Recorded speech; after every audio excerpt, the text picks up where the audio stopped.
তো আজকের এই ভিডিওটিতে আমি আপনাদেরকে দেখাবো যে আপনারা কিভাবে ফোনপে অ্যাপের মাধ্যমে আপনারা এক ব্যাংক অ্যাকাউন্ট থেকে আরেকটা ব্যাংক অ্যাকাউন্টে টাকা ট্রান্সফার করবেন। তো বর্তমান সময়ে আমাদের কিন্তু অনেকেরই একটার বেশি ব্যাংক অ্যাকাউন্ট রয়েছে। এবার অনেক সময় প্রয়োজন হয়ে যায় যে একটা ব্যাংক অ্যাকাউন্ট থেকে আর একটা ব্যাংক অ্যাকাউন্টে টাকা ট্রান্সফার করার জন্য, এবং অনেকেই যেহেতু জানেন না সেই জন্য কিন্তু তারা ব্যাংকে ভিজিট করে এবং ব্যাংকে গিয়ে টাকা ট্রান্সফার করে। তো এই ভিডিওটি দেখলে আপনি কিন্তু খুব সহজেই ফোনপে অ্যাপের মাধ্যমে আপনার এক ব্যাংক অ্যাকাউন্ট থেকে আরেকটি ব্যাংক অ্যাকাউন্টে টাকা ট্রান্সফার করতে পারবেন।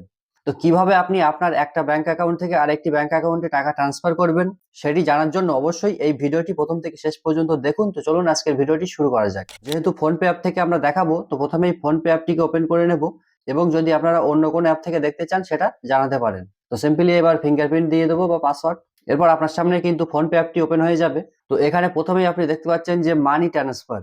তো এখান থেকে দেখতে পাচ্ছেন to mobile number, to bank and self account, PhonePe wallet, তারপর চেক ব্যালেন্স। তো আপনি যেটা করবেন, যেখানে দেখবেন যে to bank and self account এটি লেখা রয়েছে সেখানে ক্লিক করবেন। তাহলে আপনার সামনে ঠিক এরকম একটি ইন্টারফেস ওপেন হয়ে যাবে, এবং দেখুন এখানে বলা হয়েছে send money, zero wait, zero fee, add receipt and pay up to 1 lakh per day instantly.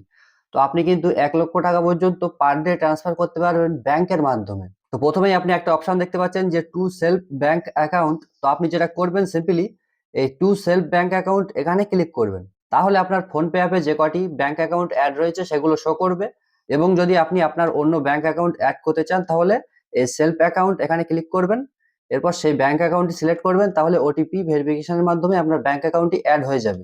তো এবার আপনি যে ব্যাংক অ্যাকাউন্টে টাকাটি পাঠাতে চান সেই ব্যাংক অ্যাকাউন্টটি এখান থেকে সিলেক্ট করে নেবেন। এরপর আপনাকে অ্যামাউন্ট এন্টার করতে হবে যে কত টাকা আপনি পাঠাতে চান। তো এক্সাম্পল স্বরূপ আমি 1 টাকা এখানে এন্টার করলাম, এবং দেখতে পাচ্ছেন যে প্রসিড টু পে। তো এখানে ক্লিক করবেন। তো এরপর যে ব্যাংক অ্যাকাউন্ট থেকে টাকাটি কাটা যাবে সেটি আপনাকে দেখানো হচ্ছে। তো এখানে যদি আপনার একটার বেশি অ্যাকাউন্ট থাকে তাহলে আপনি আরো অপশন পেয়ে যাবেন, এবং আপনি চাইলে অন্য ব্যাংক অ্যাকাউন্টও সিলেক্ট করতে পারেন। এরপর সিম্পলি আপনি এখান থেকে পে অপশনে ক্লিক করবেন। এরপর আপনার যে ইউপিআই পিন সেটা এন্টার করতে হবে। ইউপিআই পিনটি এন্টার করার পর সিম্পলি এখান থেকে পে অপশনে ক্লিক করবেন, এবং দেখতে পেলেন পেমেন্টটি কিন্তু সাকসেসফুল হয়ে গেছে। তো এখান থেকে ডান করব। তো এইভাবে কিন্তু খুব সহজেই আপনি আপনার এক ব্যাংক অ্যাকাউন্ট থেকে আর একটা ব্যাংক অ্যাকাউন্টে টাকা ট্রান্সফার করতে পারবেন।